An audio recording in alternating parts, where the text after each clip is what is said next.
Blu-rays are definitely not dead, but when you're collecting Blu-rays, there are some bad Blu-ray collecting habits you can fall into, such as picking up and hoarding any $5 title you see just because it's $5, or buying a really pretentious Criterion title just because it looks cool. To help you out of these bad habits, I'm going to give you 4 Blu-ray collecting tips that'll help keep your collection minimalistic and effective. So let's get into it. So tip number 1 for effective Blu-ray collecting is that you should collect by director. So one of the main reasons that we collect Blu-rays is for discovery, right? Discovering new films, new interesting films that we never had seen or thought about before. And the most effective way to do that, in my opinion, is to collect by director. So for example, my favorite filmmaker is Martin Scorsese.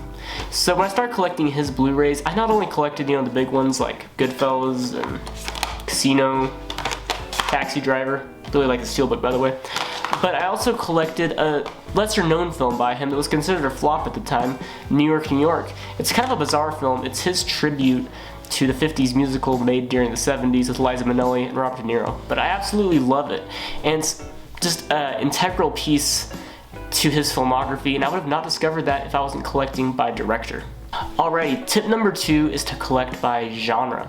That was a little late on the 2. 2. Collect by genre, because there are so many different genres in film.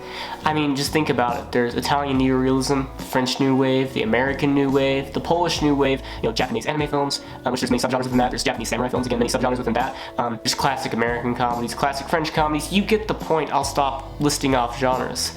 But here's an example. Let's say you want to get into Italian neorealism. Don't just go watch Bicycle Thieves or La Strada. Instead, watch Bicycle Thieves and La Strada, and I Vitelloni, Journey to Italy, maybe a couple other films. And then maybe watch all of Fellini's earlier works, and then his later works that are not Italian neorealism, so that you can kind of grasp the transition Fellini made in his career. So that way you're really able to capture the essence of a certain genre or time period. My third tip is to collect 4K Blu-rays. This one's pretty self-explanatory. 4K Blu-rays look better, they'll last longer as far as future-proofing goes, and they just increase your enjoyment. So if a 4K title is available, I would pick it up, especially if it doesn't break the bank.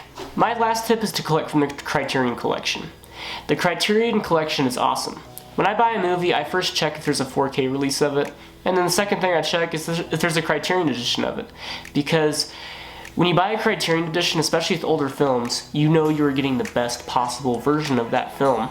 Their restorations are always immaculate, and it's just beautiful to see these old films treated with such respect. Also, many films are only available on Criterion Edition. Take, for example, Notorious by Alfred Hitchcock. In my opinion, it is the best film of all time, but that's my opinion, that's beside the point. But anyways, this is a wonderful film that is only available on Criterion, which is really surprising to me, but that's how it is, and I'm okay with it because it looks wonderful. They did a great job restoring it.